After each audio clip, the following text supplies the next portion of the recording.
믿기 힘든 일이 미국에서 벌어지고 있습니다. 보스턴의 한 엘리트 사립여고 1년 등록금만 7만 5천 달러, 우리 돈으로 1억 원에 육박하는 학교입니다. 이곳 학생 18명이 올해 봄 한국 문화 탐방을 다녀왔는데요. 돌아온 후 벌어진 일이 충격적입니다. 한 학생이 틱톡에 올린 30초짜리 영상이 단 3일 만에 조회수 350만을 기록했고 댓글창은 난리가 났습니다. 이게 진짜야? CG 아니야? 한국이 미국보다 앞서 있는 거 아니야? 더 놀라운 건 학부모들의 반응입니다. 다음 수학여행도 꼭 한국으로 보내주세요. 15년차 인솔 책임자인 데이비드 밀러 선생은 이렇게 고백했습니다. 30개국 이상을 학생들과 방문했지만 귀국 후 이렇게 변한 아이들은 처음 봅니다. 과연 그 6일간 무슨 일이 있었을까요? 미국 교육자가 직접 목격한 충격의 현장, 지금 공개합니다. 시작에 앞서 좋아요와 구독 눌러주시면 한국의 더 많은 이야기를 소개하는 데에 큰 힘이 됩니다. 안녕하세요. 저는 보스턴에서 15년째 고등학교 국제교류 프로그램을 담당하고 있는 교사입니다. 올해 봄 제 교직 생활에서 가장 기억에 남는 여행을 다녀왔습니다. 우리 학교 2학년과 3학년 여학생 18명을 데리고 한국을 방문했던 일이지요. 아이들 대부분은 의사나 변호사, 사업가 집안에서 자란 학생들이었고 해외여행 경험도 제법 있는 편이었습니다. 유럽의 주요 도시들은 이미 가봤고 일본이나 캐나다 같은 곳도 낯설지 않은 아이들이었어요. 솔직히 말씀드리면 저 역시 한국에 대해 잘 알지 못했습니다. 삼성이나 현대 같은 대기업 이름 정도는 들어봤지만 그 나라가 어떤 모습인지 구체적으로 상상하기는 어려웠지요. 학교 측에서 이번 목적지를 한국으로 정했을 때도 크게 기대하지 않았습니다. 그저 아시아 문화를 체험하는 정도로 생각했던 거예요. 인천공항에 도착한 건 밤 11시가 조금 넘은 시각이었습니다. 긴 비행으로 모두 지쳐 있었고 빨리 호텔에 가서 쉬고 싶다는 생각뿐이었지요. 비행기에서 내려 입국장으로 향하는 통로를 걷는데 이상한 느낌이 들기 시작했습니다. 심야 시간인데도 공항 전체가 마치 나처럼 환하고 깨끗했거든요. 보스턴 로건 공항은 밤 10시만 넘어도 분위기가 확 달라집니다. 문 닫는 상점이 늘어나고 조명도 어두워지며 청소 상태도 낮과는 비교가 안 되지요. 그런데 인천공항은 완전히 다른 세계였습니다. 바닥이 거울처럼 반짝거렸고 안내 데스크마다 직원들이 환한 표정으로 서 있었어요. 피곤한 기색이라곤 전혀 찾아볼 수 없었습니다. 학생 한 명이 제 옆으로 다가와 작은 목소리로 물었습니다. 왜 이렇게 조용하고 깨끗하냐고요? 저도 똑같은 생각을 하고 있었습니다. 수많은 사람들이 오가는 국제공항인데 소음도 별로 없고 어수선한 느낌이 전혀 없었거든요. 모든 게 질서정연하게 흘러가고 있었습니다. 입국 심사를 기다리는 동안 더욱 놀라운 광경을 목격했습니다. 우리 일행이 갑자기 나타난 외국인 학생 단체였는데도 공항 직원들이 전혀 당황하지 않았어요. 오히려 영어가 유창한 직원이 순식간에 배치되어 모든 절차를 안내해 주었습니다. 자동 출입국 심사 시스템을 처음 보는 학생들도 있었는데 직원이 하나하나 친절하게 도와주었지요. 미국에서는 입국 심사에 한두 시간 걸리는 게 당연합니다. 줄도 길고 질문도 까다로우며 직원들 표정도 대체로 무뚝뚝하지요. 불쾌한 경험을 하는 경우도 드물지 않습니다. 그런데 인천공항에서는 모든 과정이 15분 만에 끝났습니다. 학생들도 놀란 표정이었어요. 수화물을 찾으러 가는 길에 대형 전광판이 눈에 들어왔습니다. 실시간으로 짐의 위치가 표시되고 있었거든요. 몇 번 컨베이어 벨트에서 나오는지, 몇 분 후에 도착하는지까지 정확하게 나와 있었습니다. 보스턴 공항에서는 짐 찾는 데만 30분 이상 걸리는 경우가 많습니다. 어디서 나오는지도 불명확하고 한참을 기다려야 하는 일이 부지기수였지요. 안내판에 표시된 시간을 확인하고 해당 위치로 갔더니 정말 그 시간에 딱 맞춰 짐이 나왔습니다. 학생 몇 명이 서로 눈을 마주치며 고개를 끄덕였어요. 시스템이 정확하게 작동한다는 걸 실감한 순간이었습니다. 공항을 빠져나와 호텔로 가는 리무진 버스를 탔습니다. 자정이 넘은 시각이었는데도 버스는 깨끗했고 좌석도 편안했습니다. 기사님이 외국인 승객임을 알아채시고는 영어로 친절하게 안내해 주셨지요. 서울까지 약 1시간 정도 걸린다는 설명과 함께 안전벨트를 꼭 매라고 당부하셨습니다. 버스가 출발하면서 창밖 풍경이 펼쳐졌습니다. 새벽 시간인데도 고속도로는 환하게 조명되어 있었고 차량들이 질서정연하게 흐르고 있었습니다. 끼어들기나 난폭 운전 같은 건 보이지 않았어요. 보스턴의 밤 고속도로는 어둡고 위험한 느낌인데 이곳은 완전히 달랐습니다. 서울 시내로 접어들면서 학생들 사이에서 작은 소란이 일었습니다. 창밖으로 보이는 편의점들 때문이었지요. 새벽 1시가 넘었는데도 불이 환하게 켜져 있었고 사람들이 자연스럽게 드나들고 있었습니다. 보스턴에서는 밤 11시만 넘으면 대부분의 가게가 문을 닫습니다. 편의점조차 밤늦은 시간에는 혼자 가기 꺼려지는 분위기이지요. 더 놀라운 건 새벽 시간에도 젊은 여성들이 혼자 거리를 걷고 있다는 사실이었습니다. 헤드폰을 끼고 편안하게 걷는 모습, 편의점에서 나와 음료를 마시며 천천히 걸어가는 모습이 너무나 자연스러워 보였어요. 미국에서는 절대 볼 수 없는 광경이었습니다. 한 학생이 창문에 얼굴을 바짝 대고 한참을 바라보더니 작게 중얼거렸습니다. 미국에서는 저렇게 못한다고요. 맞는 말이었습니다. 뉴욕이나 보스턴 같은 대도시에서 새벽 2시에 여성 혼자 거리를 걷는다는 건 상상하기 어려운 일이거든요. 강남 지역으로 들어서면서 고층 빌딩들이 시야에 들어왔습니다. 불이 꺼지지 않은 사무실들, 화려한 네온 사인들, 도시 전체가 살아 움직이고 있었지요. 한강을 건너는 다리 위에서 본 야경은 정말 장관이었습니다. 강 양쪽으로 펼쳐진 빌딩 숲과 물 위에 반사된 조명들이 어우러진 풍경은 보스턴이나 뉴욕의 야경과는 또 다른 웅장함이 느껴졌습니다. 호텔에 도착한 시각은 새벽 2시가 조금 넘어서였습니다. 그런데 놀랍게도 호텔 주변은 여전히 활기차 보였어요. 24시간 영업하는 식당들이 불을 밝히고 있었고 편의점에도 사람들이 있었습니다. 보스턴에서는 새벽 2시면 거리가 텅 비고 돌아다니는 것 자체가 위험하다고 여겨지는 시간인데 말입니다. 체크인을 하면서 마지막 감동을 받았습니다. 프런트 직원이 학생들의 연령대를 고려해서 조용한 층으로 객실을 배정해 주었거든요. 다음 날 아침 식사 시간과 주변 편의시설까지 자세히 안내해 주었습니다. 새벽 2시가 넘은 시간인데도 피곤한 기색 하나 없이 따뜻한 미소로 맞아주시는 모습이 인상 깊었어요. 객실로 올라가는 엘리베이터 안에서 학생들이 서로 눈을 마주쳤습니다. 말하지 않아도 같은 생각을 하고 있다는 게 느껴졌지요. 아직 공항에서 호텔까지 이동한 게 전부였습니다. 단 1시간 남짓한 시간이었어요.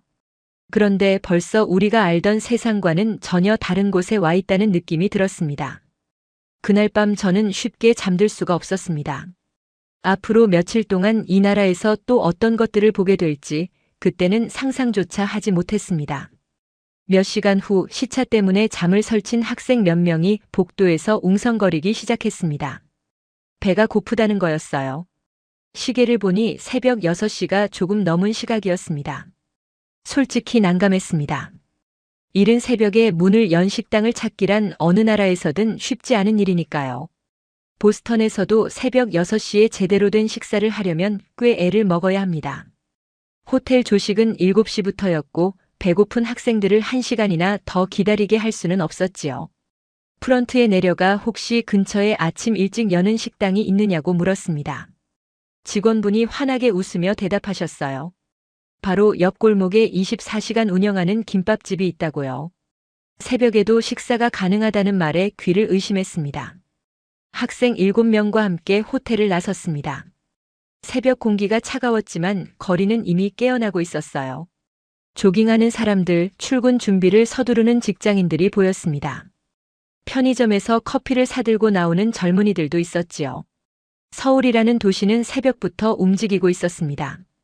김밥집 문을 열고 들어서자 따뜻한 공기와 함께 음식 냄새가 코끝을 스쳤습니다. 이미 몇몇 손님들이 식사를 하고 있더군요. 신문을 펼쳐들고 혼자 조용히 식사하는 중년 남성, 노트북을 앞에 두고 뭔가 작업하는 젊은 여성, 야근을 마치고 온 듯 피곤해 보이는 직장인 두어 명이 있었습니다. 새벽 6시에 이렇게 자연스럽게 식당이 돌아가고 있다는 사실이 놀라웠습니다. 메뉴판을 보는 순간 눈이 휘둥그레졌어요. 김밥 한 줄이 3,000원, 라면이 4,000원이었습니다. 미국 물가로 환산하면 믿기 어려울 정도로 저렴한 가격이었지요. 보스턴에서 아침 식사를 하려면 1인당 최소 15달러에서 20달러는 각오해야 합니다. 그것도 커피와 샌드위치 정도가 전부인데 말이에요. 주문을 받으러 오신 사장님은 외국인인 우리를 보고도 전혀 당황하지 않으셨습니다. 영어가 유창하진 않았지만 손짓과 메뉴판 사진을 활용해 능숙하게 소통하셨지요. 학생들이 매운 음식을 못 먹는다고 하자 순한 맛으로 조절해 주시겠다고 하셨습니다. 음식이 나오는 속도도 놀라웠어요. 주문한 지 5분도 채 되지 않아 테이블 위에 음식들이 가득 차더군요. 김밥, 라면, 떡볶이, 순대까지 다양한 색깔의 음식들이 눈앞에 펼쳐졌습니다. 학생들은 난생 처음 보는 음식 앞에서 잠시 망설였어요. 그러다 김밥을 집어든 한 학생이 한입 베어 물더니 눈이 커졌습니다. 연신 맛있다는 표정을 지으며 순식간에 한 줄을 비워버렸지요. 다른 학생들도 따라서 먹기 시작했고 테이블은 금세 활기를 띠었습니다. 계산할 때 또 한 번 놀랐어요. 7명이 배불리 먹었는데 총 금액이 4만 원 남짓이었거든요. 미국 돈으로 30달러가 채 안 되는 금액이었습니다. 보스턴에서 7명이 아침을 먹으려면 최소 150달러는 각오해야 하는데 말이지요. 사장님께서 잔돈을 건네시며 다시 오라고 하셨습니다. 학생들 입에 맞았느냐고 물으시며 다른 메뉴들도 추천해 주셨어요. 새벽 6시에 갑자기 들이닥친 외국인 손님들에게 이렇게 친절할 수 있다는 게 놀라웠습니다. 식당을 나서며 학생들이 저마다 감탄을 쏟아냈어요. 맛도 좋고 가격도 싸고 사람들도 친절하다고요. 이 세 가지가 동시에 갖춰진 곳을 미국에서는 찾기 어렵다며 고개를 저었지요. 호텔로 돌아가는 길에 편의점에 들렀습니다. 간식을 사고 싶어하는 학생들 때문이었어요. 편의점 안으로 들어서는 순간 또 다른 세계가 펼쳐졌습니다. 새벽 시간인데도 매장은 백화점처럼 정돈되어 있었고 물건이 빼곡하게 진열되어 있었습니다.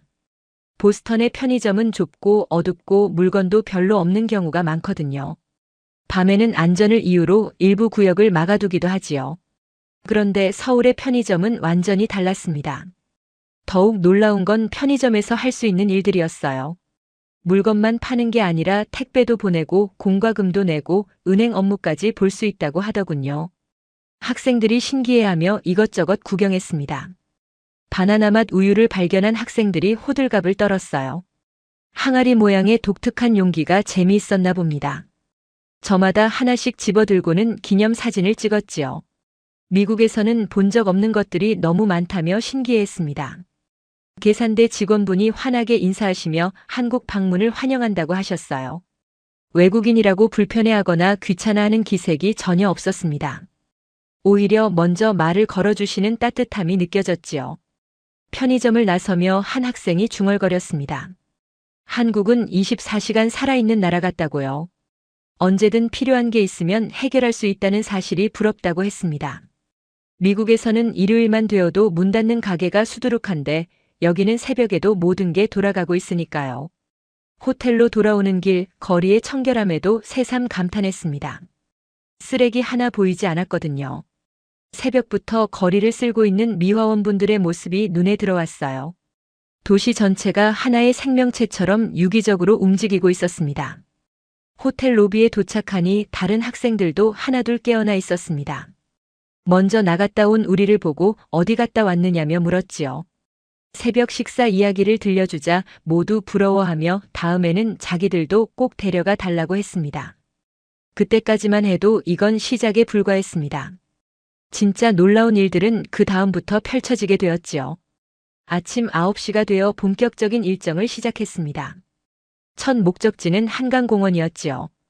호텔 직원분이 서울 시민들의 일상을 가장 잘 볼 수 있는 곳이라며 추천해 주셨던 곳입니다.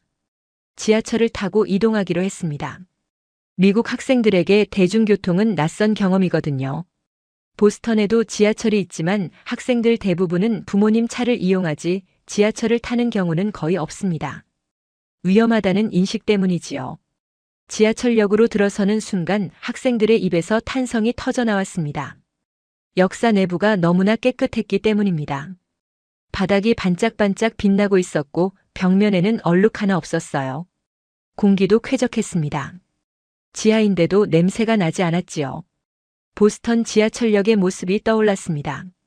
어둡고 습하고 쥐가 돌아다니는 그곳과는 차원이 달랐어요. 100년이 넘은 시설이라 어쩔 수 없다고들 하지만 서울 지하철을 보니 그게 핑계에 불과하다는 생각이 들었습니다. 승강장으로 내려가는 에스컬레이터를 탔습니다. 꽤 깊숙이 내려갔는데도 환기가 잘 되어 지하라는 느낌이 들지 않았어요. 학생들은 연신 주변을 둘러보며 사진을 찍었습니다. 승강장에 도착하니 사람들이 줄을 서서 기다리고 있었습니다. 바닥에 그려진 승차 위치 표시를 따라 두 줄로 질서정연하게 서 있더군요. 밀치거나 새치기 하는 사람은 단 한 명도 없었습니다. 전광판을 보고 또 한 번 놀랐어요. 다음 열차가 정확히 몇 분 몇 초 후에 도착하는지 표시되고 있었거든요. 한 학생이 시계를 보며 확인했습니다. 정말 그 시간에 딱 맞춰 열차가 들어왔지요. 보스턴 지하철은 언제 오는지 알 수 없습니다. 10분을 기다려도 안 오다가 갑자기 세 대가 연달아 오기도 하지요. 그래서 보스턴 사람들은 지하철 시간을 아예 믿지 않습니다. 그런데 서울에서는 초 단위로 시간이 지켜지고 있었어요. 열차 문이 열리자 사람들의 행동이 인상적이었습니다. 내리는 승객들을 위해 양옆으로 비켜섰지요. 내리는 사람이 다 나간 뒤에야 질서 있게 탑승했습니다. 아무도 밀거나 다투지 않았어요. 보스턴 지하철에서는 문이 열리면 전쟁입니다. 내리는 사람과 타는 사람이 뒤엉켜 소리를 지르기도 하지요. 몸싸움이 벌어지는 경우도 드물지 않습니다. 그런 광경에 익숙했던 학생들은 서울 지하철의 질서에 말문이 막힌 듯 했어요. 열차 안으로 들어서니 내부도 깨끗했습니다. 좌석에 낙서가 없었고 바닥에 쓰레기도 없었지요. 손잡이가 반짝거리고 있었어요. 에어컨이 적절하게 작동해서 쾌적했고 소음도 적어 대화하기 편했습니다. 한 학생이 놀라운 발견을 했습니다. 지하철 안에서 인터넷이 된다는 거였어요. 당연한 이야기처럼 들릴 수 있지만 보스턴 지하철에서는 상상도 못할 일입니다. 터널 안에서는 완전히 단절되거든요. 학생들은 바로 가족들에게 사진을 전송하기 시작했지요. 목적지역에 도착해 지상으로 올라왔습니다. 눈앞에 한강이 펼쳐지는 순간 학생들의 입에서 다시 탄성이 터졌어요. 넓은 강과 양쪽으로 펼쳐진 공원, 그리고 멀리 보이는 빌딩 숲까지 보스턴의 찰스강 공원과는 비교할 수 없는 규모였습니다. 공원으로 들어서자 시민들의 일상이 눈에 들어왔습니다. 조깅하는 사람, 자전거 타는 사람, 인라인 스케이트를 즐기는 사람까지 평일 오전인데도 이렇게 많은 사람들이 운동을 즐기고 있다는 게 신기했어요. 가장 인상적이었던 건 강변을 따라 설치된 공공운동기구들이었습니다. 누구나 무료로 사용할 수 있다는 안내판을 보고 학생들이 놀라더군요. 미국에서 운동하려면 헬스장에 돈을 내고 등록해야 하거든요. 월 $100가 넘는 경우도 흔하지요. 그런데 여기서는 시민 누구나 공짜로 운동할 수 있었습니다.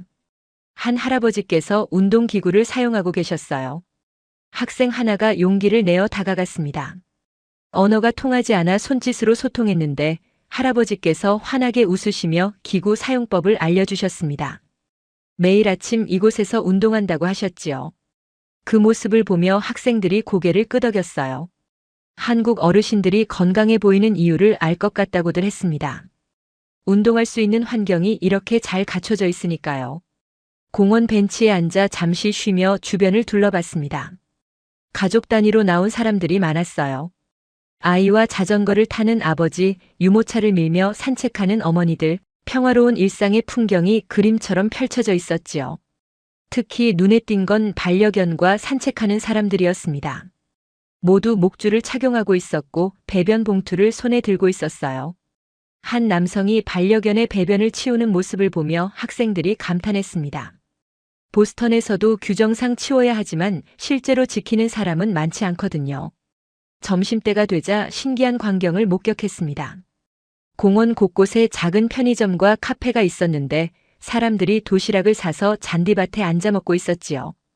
우리도 따라해보기로 했습니다. 편의점에서 삼각김밥과 음료를 샀어요. 강변에 자리를 잡고 앉아 식사를 시작했습니다. 바람이 시원하게 불어왔고 강물이 햇빛에 반짝거렸어요. 학생들은 이런 경험이 처음이라며 연신 사진을 찍어댔습니다. 식사를 마치고 나서 더 놀라운 일이 벌어졌습니다. 아무도 시키지 않았는데 학생들이 자발적으로 쓰레기를 모으기 시작한 거예요. 주변 한국 사람들이 그렇게 하는 걸 보고 따라한 거였지요. 쓰레기통을 찾아버리러 가면서 공원 전체를 다시 둘러봤습니다. 정말 쓰레기가 하나도 없었어요. 이렇게 큰 공원에 이렇게 많은 사람들이 있는데도 바닥이 깨끗했습니다. 보스턴 공원은 주말만 되면 쓰레기로 넘쳐나거든요. 청소 인력이 부족해서 그렇다고들 하지만 한강공원을 보니 결국 시민의식의 문제라는 생각이 들었습니다. 공원을 나서기 전에 한 가지 더 눈에 띈 것이 있었습니다. 공공 자전거 대여 시스템이었지요. 따릉이라는 이름의 자전거들이 정거장마다 줄지어 서 있었어요. 스마트폰으로 간단하게 빌릴 수 있다고 했습니다. 한 학생이 요금을 확인하고는 경악했어요. 1시간에 1,000원, 미국 돈으로 1달러도 안 되는 가격이었거든요. 보스턴에도 비슷한 시스템이 있지만 가격이 몇 배나 비싸고 자전거 상태도 별로 좋지 않지요. 게다가 도난이나 파손도 심해서 이용하기 꺼려지는 경우가 많습니다. 오후 2시쯤 공원을 나섰습니다. 학생들은 한강에서 보낸 시간을 오래 기억할 거라고 했어요. 안전하고 깨끗하고 모두가 서로를 배려하는 문화, 그게 가장 인상 깊었다고들 했습니다. 다음 목적지는 코엑스였습니다. 학생들이 쇼핑을 원하기도 했지만 제가 꼭 보여주고 싶은 곳이 있었거든요. 바로 별마당 도서관이었습니다. 코엑스몰에 들어서자 학생들의 눈이 다시 휘둥그레졌습니다. 지하에 이렇게 거대한 쇼핑몰이 있다는 사실에 놀란 거지요. 천장이 높고 조명이 밝아서 지하라는 느낌이 전혀 들지 않았어요. 별마당 도서관에 도착한 순간 학생들은 말을 잃었습니다.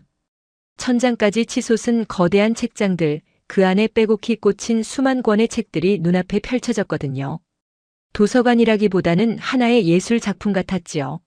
하지만 제가 학생들에게 보여주고 싶었던 건 건물이 아니었습니다. 그 안에서 책을 읽고 있는 사람들이었지요. 평일 오후인데도 많은 시민들이 책을 펼쳐 들고 있었어요. 자리를 잡고 앉아 조용히 독서에 몰두하는 모습이 인상적이었습니다. 특히 눈에 띈 건 정장을 입은 젊은 직장인들이었습니다. 점심시간이 지난 오후였는데도 책을 읽고 있더군요. 한 학생이 조용히 물었습니다. 저 사람들은 일하지 않느냐고요. 아마 잠깐 시간을 내서 온 것 같다고 대답했습니다.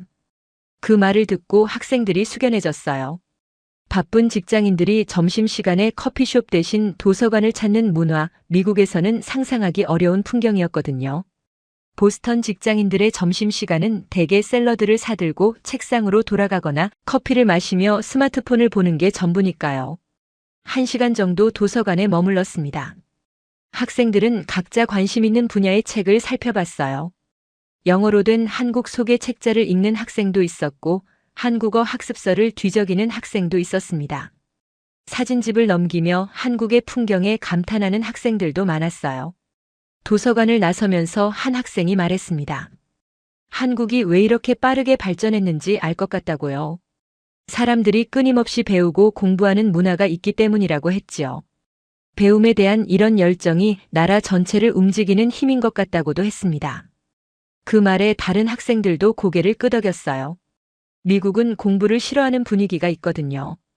책 읽는 걸 재미없는 일로 여기고 공부 열심히 하는 애들을 이상하게 보는 문화가 있지요. 그런데 한국은 완전히 반대였습니다. 코엑스몰을 둘러보며 쇼핑도 했습니다. 학생들이 특히 좋아했던 건 한국 화장품 매장이었어요. 한국 화장품의 품질이 좋다는 건 미국에서도 유명하거든요. 학생들이 이것저것 테스트해보며 즐거워했습니다. 매장 직원분들의 서비스에도 감탄했어요. 피부 타입에 맞는 제품을 추천해주고 사용법까지 세세하게 알려주셨거든요. 미국 매장에서는 이런 수준의 서비스를 받기 어렵습니다.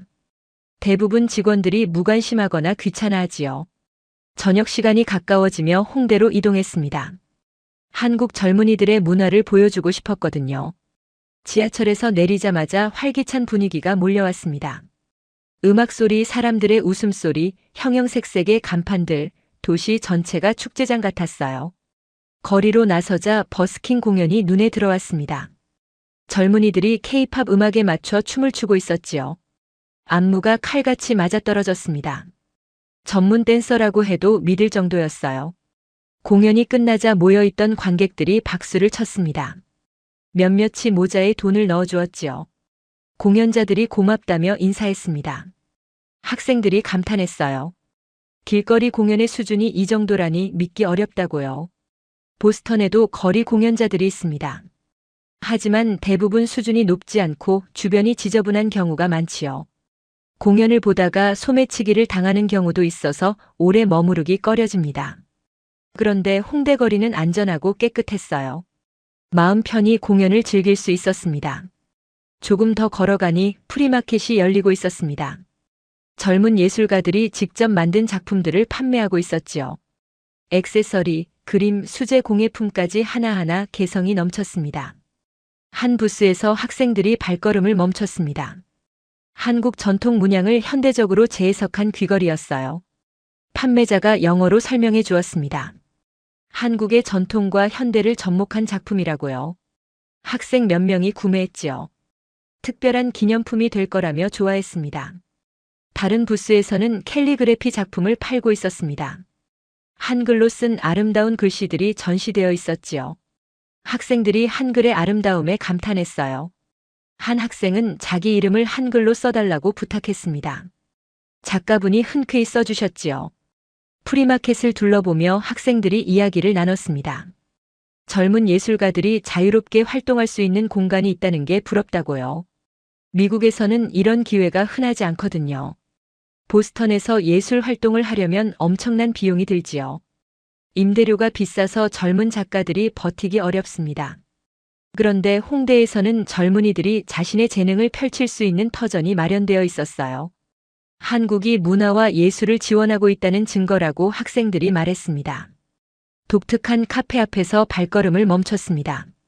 빈티지 가구와 현대적인 조명이 어우러진 인테리어가 눈길을 끌었거든요. 학생들이 들어가 보고 싶어 해서 문을 열고 들어갔습니다. 카페 내부는 더욱 특별했습니다. 벽면에 예술 작품들이 걸려 있었고 한쪽에는 책장이 가득 차 있었지요. 단순히 커피를 마시는 공간이 아니라 문화를 즐기는 공간이었습니다.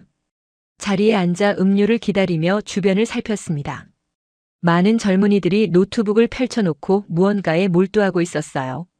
공부하는 학생, 작업하는 프리랜서, 책을 읽는 사람까지 카페가 제2의 작업실 역할을 하고 있었지요. 한 학생이 조용히 말했습니다.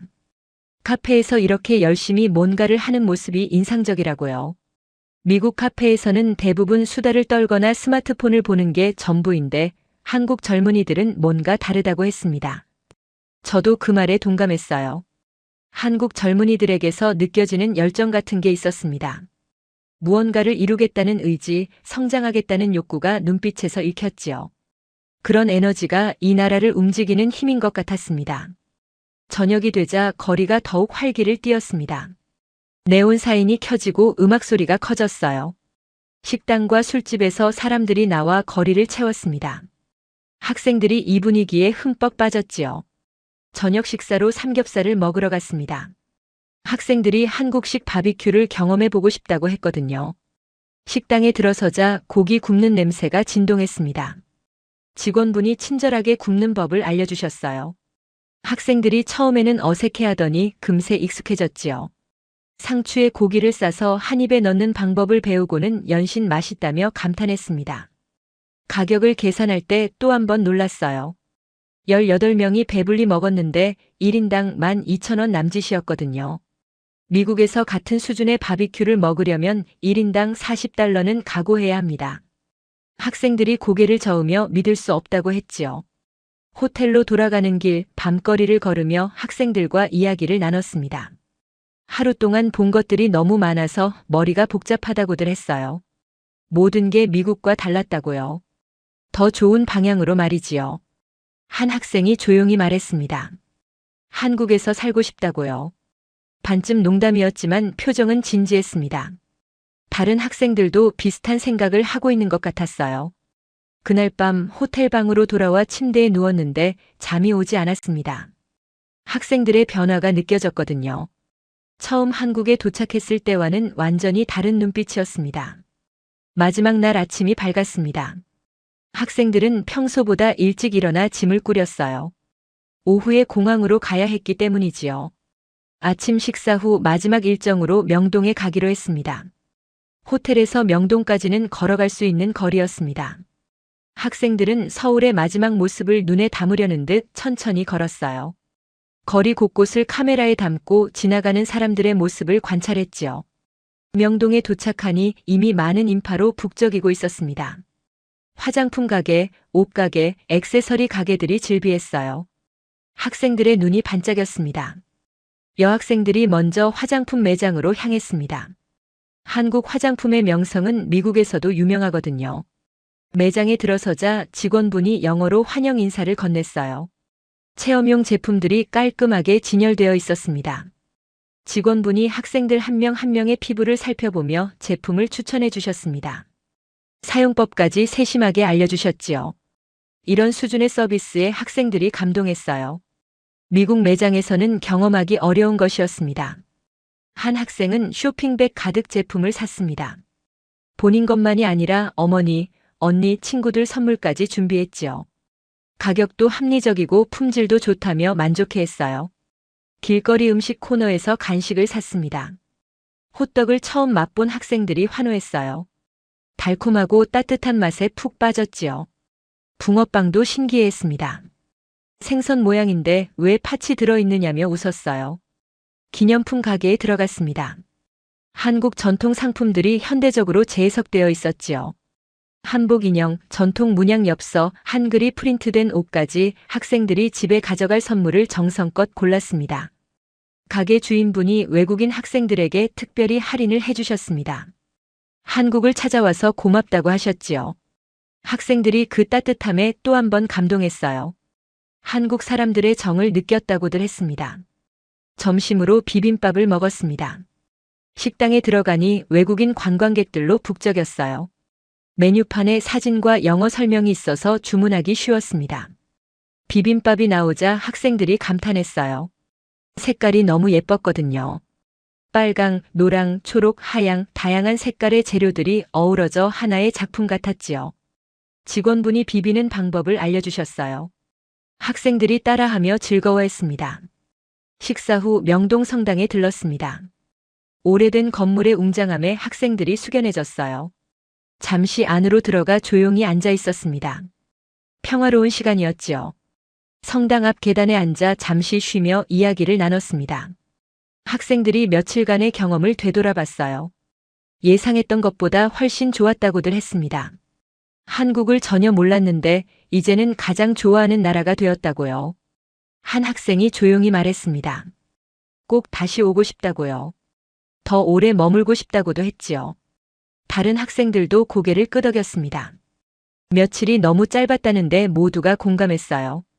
오후가 되어 호텔로 돌아갔습니다. 짐을 찾아 공항으로 향하는 버스에 올랐지요. 학생들은 무거운 쇼핑백을 들고도 표정이 밝았어요. 한국에서 산 물건들이 소중한 추억이 될 거라며 웃었습니다. 버스가 출발하자 학생들은 창밖을 바라봤습니다. 스쳐 지나가는 서울의 모습을 눈에 담으려는 듯 했지요. 누군가 조용히 중얼거렸습니다. 꼭 다시 올 거라고요. 인천공항에 도착했습니다. 며칠 전 처음 발을 디뎠던 바로 그곳이었지요. 하지만 학생들의 마음은 완전히 달라져 있었어요. 처음의 호기심은 사라지고 아쉬움만 가득했습니다. 체크인을 하며 직원분께 인사했습니다. 한국에서의 시간이 정말 좋았다고요.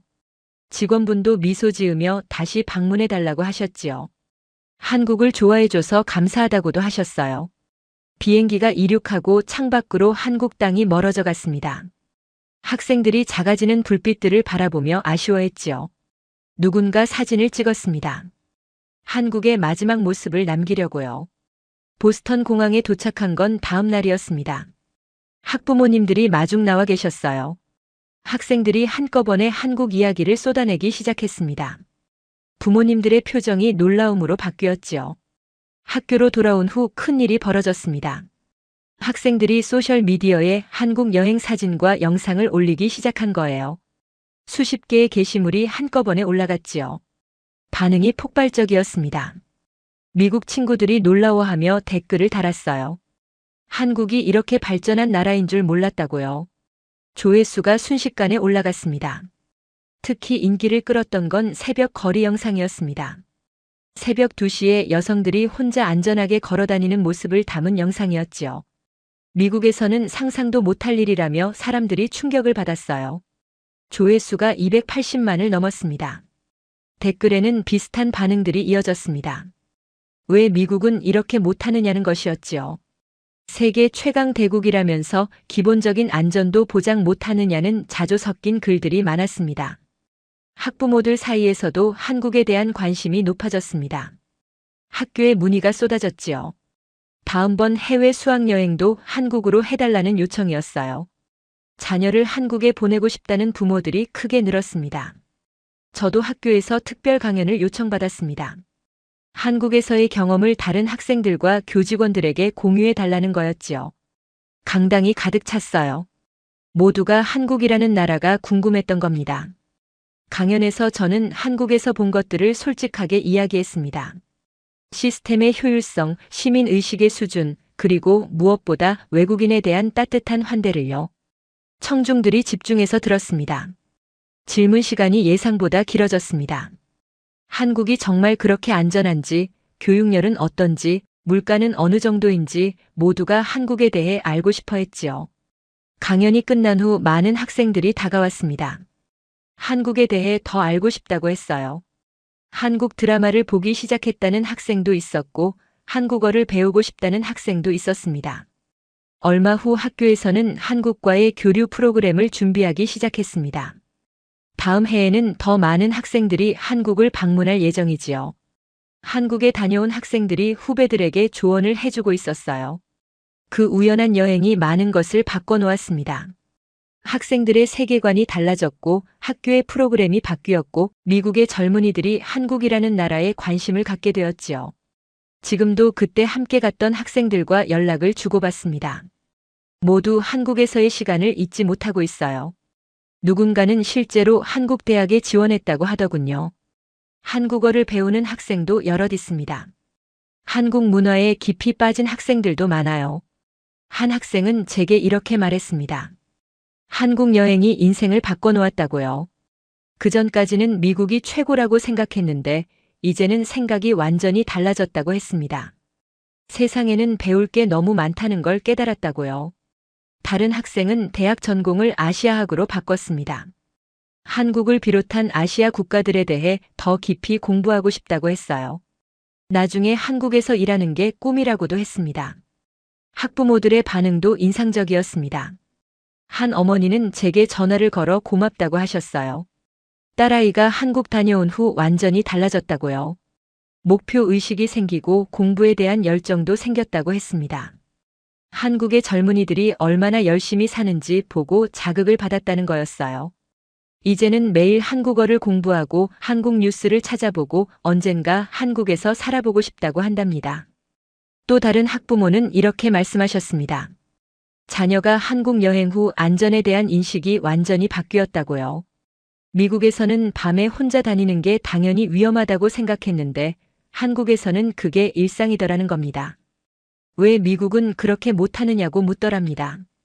대답할 말이 없었다고 하셨어요.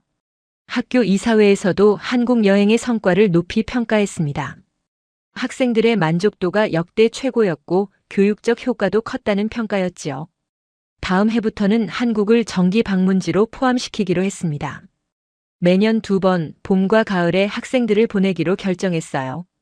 한국 학교와 자매결연도 추진 중입니다. 저 역시 이번 여행을 통해 많은 걸 배웠습니다.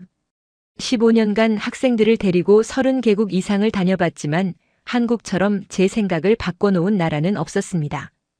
효율적인 시스템, 높은 시민의식, 안전한 사회, 교육에 대한 열정, 그리고 무엇보다 외국인을 진심으로 환대하는 문화까지 한국은 정말 특별한 나라였습니다. 돌이켜 생각해보면 우리가 한국에서 경험한 것들은 거창한 게 아니었습니다. 깨끗한 지하철, 안전한 밤거리, 친절한 사람들, 합리적인 물가 이런 것들이었지요. 하지만 이런 평범해 보이는 것들이 실은 가장 어려운 것들입니다. 한 나라가 이런 수준에 도달하려면 얼마나 많은 노력이 필요한지 이번 여행을 통해 실감했습니다. 시스템 하나하나, 사람들의 의식 하나하나, 이 모든 게 쌓여서 만들어진 결과였던 거지요. 학생들이 한국에서 받은 충격은 단순한 문화적 충격이 아니었습니다. 더 나은 사회가 가능하다는 걸 직접 목격한 충격이었어요. 미국이 최고라고 배워왔던 아이들이 어떤 면에서는 한국이 더 앞서 있다는 걸 깨달은 겁니다. 그리고 그 깨달음이 아이들을 변화시켰습니다. 세상을 바라보는 시각이 넓어졌고 배움에 대한 열정이 생겼고 더 나은 사회를 만들고 싶다는 의지가 생겼지요. 지금도 가끔 그때의 여행을 떠올립니다. 인천공항에 처음 도착했을 때의 놀라움, 새벽 거리를 걸으며 느꼈던 안전함, 지하철에서 본 질서, 한강공원의 평화로움, 별마당 도서관에서 책 읽던 사람들, 홍대 거리의 활기, 그리고 학생들의 변화해가는 표정들까지 모든 순간이 생생합니다. 그 여행은 단순한 수학여행이 아니었습니다. 학생들에게는 세상을 보는 눈을 열어준 경험이었고 저에게는 교육자로서 가장 보람 있었던 순간이었습니다. 15년간 많은 학생들을 가르쳤지만 한국 여행만큼 학생들에게 큰 영향을 준 프로그램은 없었습니다. 그리고 그 영향은 지금도 계속되고 있습니다. 학생들이 친구들에게 한국 이야기를 하고 그 친구들이 또 한국에 관심을 갖게 되고 이런 식으로 점점 더 많은 사람들이 한국에 대해 알게 되고 있습니다. 이것이 바로 문화의 힘이 아닐까 생각합니다. 거창한 선전이나 홍보가 아니라 실제로 경험한 사람들의 진심 어린 이야기가 퍼져나가는 것, 그게 가장 강력한 영향력을 만들어내는 것 같습니다. 한국이라는 나라가 우리 학생들에게 보여준 것은 결국 가능성이었습니다. 더 안전한 사회, 더 효율적인 시스템, 더 친절한 문화, 이 모든 게 가능하다는 것을요. 그리고 그 가능성을 본 아이들은 이제 자신들의 삶에서도 그런 변화를 만들어가고 있습니다. 이 이야기를 나누는 이유는 자랑하기 위해서가 아닙니다. 한 번의 여행이 얼마나 큰 변화를 만들어낼 수 있는지 직접 경험하는 것이 얼마나 중요한지 말씀드리고 싶어서입니다. 책이나 영상으로 100번 듣는 것보다 한 번 직접 보고 느끼는 게 훨씬 강력합니다. 그래서 앞으로도 계속 학생들을 한국에 보낼 예정입니다. 더 많은 아이들이 한국을 경험하고 세상을 보는 눈을 넓히고 더 나은 미래를 꿈꾸길 바랍니다. 그것이 교육자로서 제가 할 수 있는 가장 의미 있는 일이라고 생각합니다. 오늘 사연은 여기까지입니다. 한국 여행으로 세계관 바뀐 미국 학생들 스토리 어떠셨나요? 사연의 주인공에게 응원의 댓글을 남겨주세요. 지금까지 감동정거장에서 사연 전해드렸습니다. 사연이 마음에 드셨다면 좋아요와 구독 부탁드립니다. 시청해주셔서 감사합니다.